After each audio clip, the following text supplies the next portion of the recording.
Hey guys, I'm going straight into it with Nick's new point of view. I hope it actually was filming as I said hey guys, but we're going to just jump right into Nick's next point of view. Matthew had agreed to meet up with me at the casino. I kind of missed the Vortex, but it was more popular for beer and strippers. Now I was going to the plaza almost every single day, trying to avoid Kayla. He sat with me at the bar and we drank a few old fashions before I finally opened up. Man, I gotta tell you something. Matthew smiles. Go for it. I take a deep breath before explaining. I got home from work the other day. Kayla was with someone in the bedroom. Matthew's eyes widened. I almost became a goat or something. Man, that sucks. Well, it gets worse. She's pregnant and she's known this guy for a long time. Who knows how long they've been sleeping together? Matthew nods. Right. How you been holding up? Oh no, how you holding up? I shrug again. I've been better. Matthew nods again, turning to his drink. Man, I didn't know she was that bad. Matthew, you seem to have a lot of knowledge of her past. Are you the guy who, I don't know, got her pregnant first? He shakes his head. No, I'm not. I was good friends with the man who did. He chews his lip for a moment before adding, like you. Nick, she's crazy.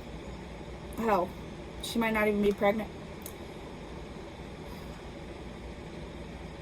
My heart sinks as I realize that's a possibility too. Who knows if she actually took that pregnancy test? I'm gonna have to ask her to take another one and bring it out directly to me. Damn, this is some shit, isn't it? Matthew nods. I'm sorry, man. What she's doing to you is shitty.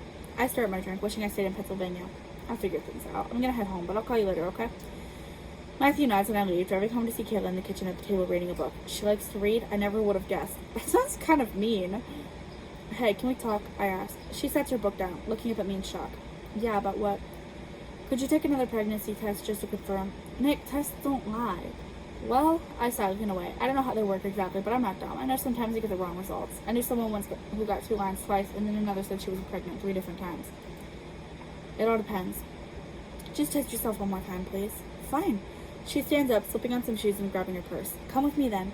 We go to the gas station she buys one, taking it into the bathroom. I was hoping she would do it at home, but okay. She comes out holding the stick and flipping it so I could see the 2 lines. My heart sank. I was in too deep. There was no escape. Now do you believe me? I nod, wishing I hadn't said anything. There's still a possibility that the baby wasn't mine, though. That would have to wait until after it was born, unfortunately. Good. She goes and throws the test in the trash, washing her hands and coming back out.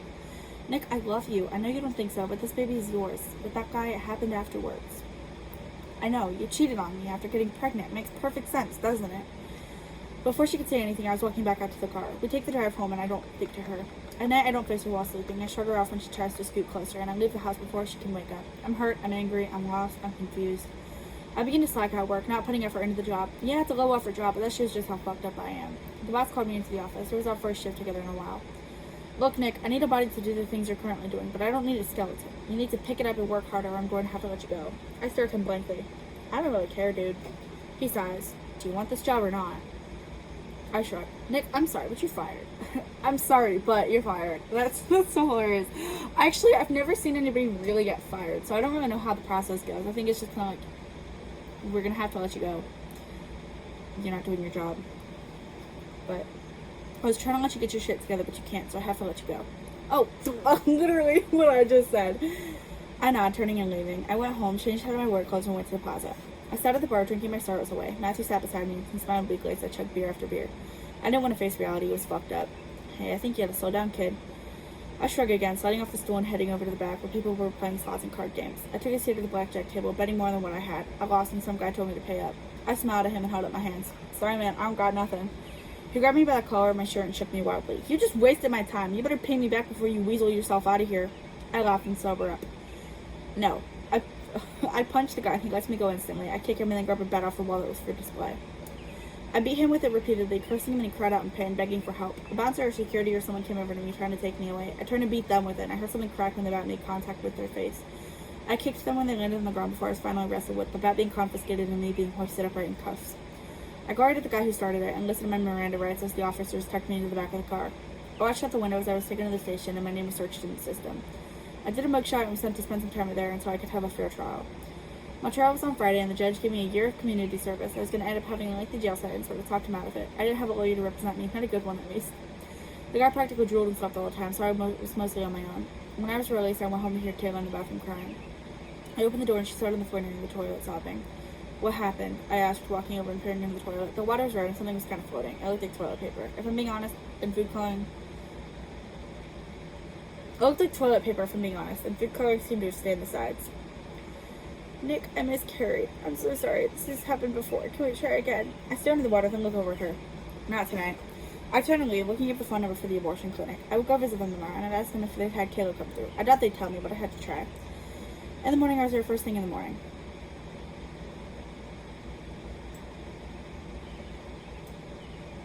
Repetition there. I walked in, and the lady behind the counter smiled at me. Can I help you? Hopefully. I stopped at the desk and sighed. My wife was here yesterday, I think. Her name is Kayla Jake. The lady tapes into the system Kayla's name. Ah, yes. Her appointment was a few days ago. Is she doing okay? Yeah, sure. She's fine. How many weeks was she? Oh, honey, we don't know. We just removed the baby. She said she wasn't ready to be a mom and needed it removed. Are you okay?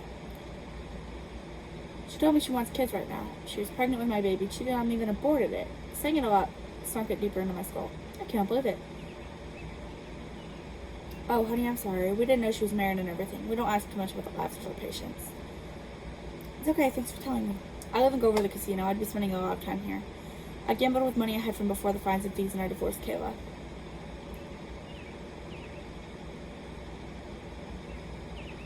She begged for me to not, but I left anyway. The divorce was ugly. The judge is heartbreaking as Kayla sobbed ridiculously. I hadn't a lawyer for that either. I think it should be I didn't have. And I had said we weren't compatible. I could have mentioned that she cheated on me while pregnant, but I chose not to. The judge ordered for her to keep the house. I would keep my belongings in the car, and she would be left with anything I left behind. I was out of there in less than 3 days. I was so ready to leave. Kayla sobbed on the couch while I shoved my clothes into boxes and my other belongings. She wiped her eyes and looked at me, watching as I collected my shoes from the box near the door.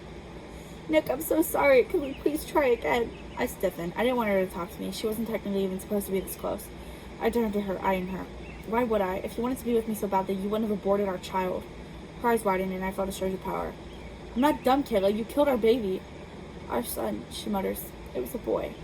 I felt rage. I was going to have a son, and she killed him. Exactly. You just proved my point. You killed my son, our kid. I can't live here knowing you did such a thing, especially since you told me you miscarried. I'm not dumb. I'm leaving, and that's final. Y'all are already divorced. Like, you don't have to stay. You're literally, basically required to go. I grabbed the rest of my things and left, peeling out of a driveway and driving until I got low on gas. I pulled over, filling my carpet, driving again. I had to get away from here. I was living in my car again shortly, drifting around and staying in hotels when I could afford it. I got a lucky streak while gambling, earning more money than I could count. I stayed in a hotel for weeks, locked in my room and drinking.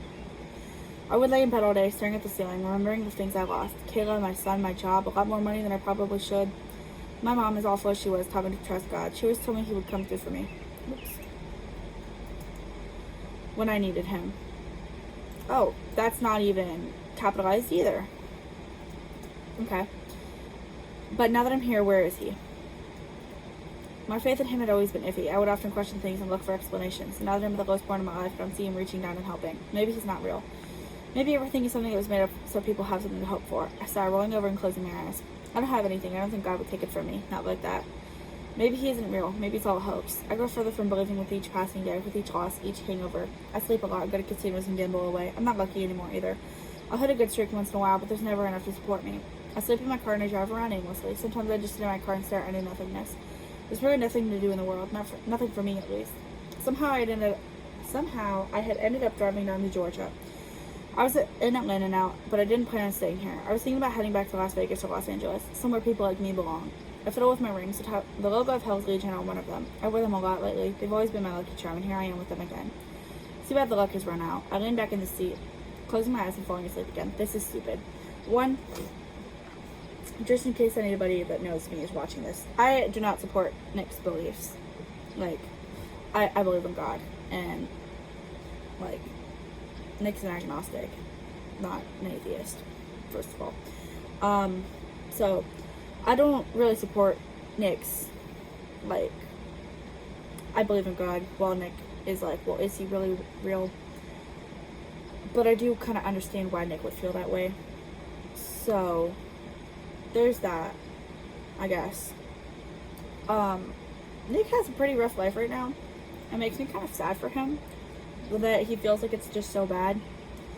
But that's it for his point of view. Next week we're going to be doing Josh, and I think after this one we'll finally be getting into the apocalypse. But I can't quite remember. So, thank you guys for watching. I hope to see you all next week. Bye-bye.